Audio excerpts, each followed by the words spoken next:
सबसे पहले हम जानते हैं परकाया प्रवेश क्या होता है। परकाया प्रवेश का अर्थ समझने के लिए इसे दो भागों में बांटते हैं। परकाया का अर्थ है दूसरा शरीर या पराया शरीर और प्रवेश का मतलब है अंदर जाना। सरल भाषा में कहे तो परकाया प्रवेश एक ऐसी योगिक विद्या है जिसमें कोई सिद्ध योगी अपनी चेतना या आत्मा को अपने शरीर से निकालकर किसी दूसरे व्यक्ति के शरीर में प्रवेश करा सकता है। यह शरीर जीवित भी हो सकता है और मृत भी।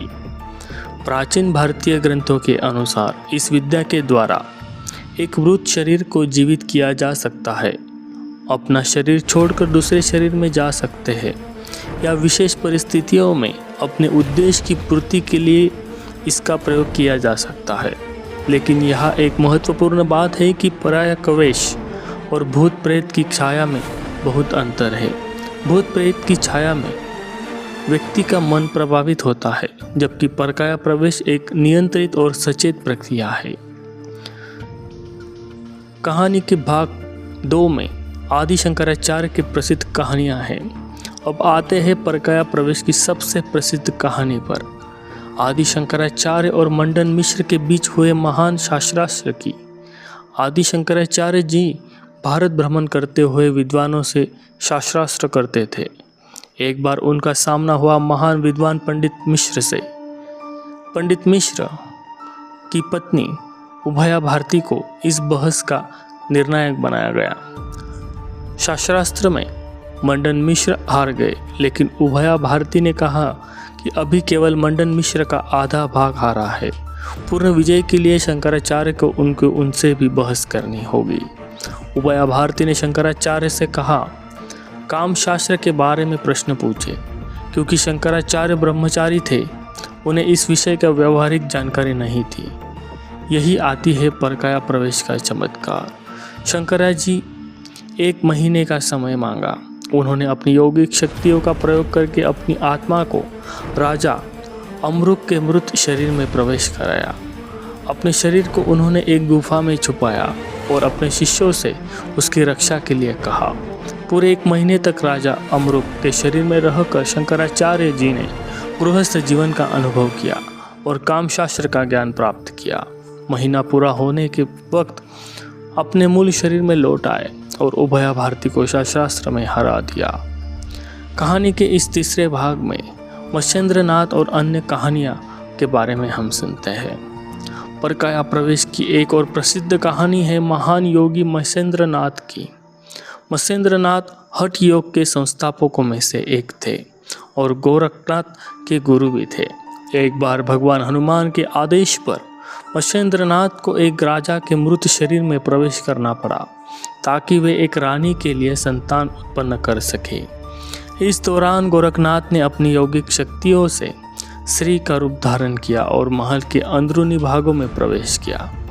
यह कहानी दिखाती है कि परकाया प्रवेश केवल एक व्यक्तिगत सिद्धि नहीं थी, बल्कि यह व्यापक और यौगिक परंपरा का हिस्सा थी। परकाया प्रवेश के कारण जब योगी को लगता है कि उसका वर्तमान शरीर बूढ़ा हो गया है, विशेष उद्देश्य की पूर्ति के लिए या फिर अपने उन्नत शिष्यों को इस विद्या का प्रदर्शन करने के लिए। वैज्ञानिक दृष्टिकोण और वर्तमान स्थिति में आज के वैज्ञानिक युग में परकाया प्रवेश को समझना चुनौतीपूर्ण है। भारतीय दर्शन के अनुसार शरीर और प्राण अलग अलग तत्व है, जबकि प्राण शरीर से जुड़ा रहता है। विशेष गुप्त अभ्यासों को द्वारा प्राण का स्थानांतरण संभव माना जाता है। परकाया प्रवेश की प्रक्रिया 2 तरीके से होती है।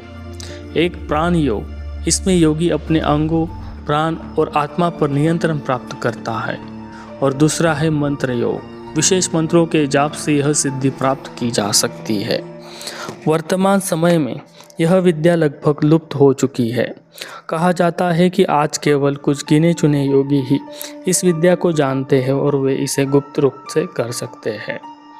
हिमालय के दुर्गम क्षेत्रों में आज भी ऐसे सिद्ध योगी मौजूद हैं जो इन दिव्य शक्तियों के स्वामी हैं, लेकिन वे अपनी शक्तियों का प्रदर्शन सार्वजनिक रूप से नहीं करते। तो दोस्तों, यह थी परकाया प्रवेश की रहस्यमय दुनिया। चाहे आप इसे सच माने या कल्पना, यह निर्विवाद है कि यह हमारी प्राचीन यौगिक परंपरा का एक महत्वपूर्ण हिस्सा है। आदि शंकराचार्य की कहानी में हमें दिखाती है कि ज्ञान प्राप्त करने के लिए कभी कभी असाधारण मार्ग अपनाना पड़ता है।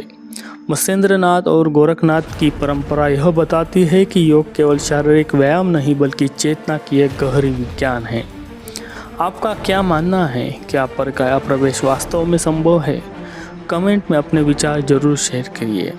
अगर आपको यह वीडियो बहुत पसंद आया तो लाइक करना न भूलें और ऐसे ही रहस्यमय विषयों को और वीडियो देखने के लिए हमारे चैनल को सब्सक्राइब करें, घंटी का बटन दबाना न भूलें ताकि आपको हमारे नए वीडियो के नोटिफिकेशन मिलते रहे।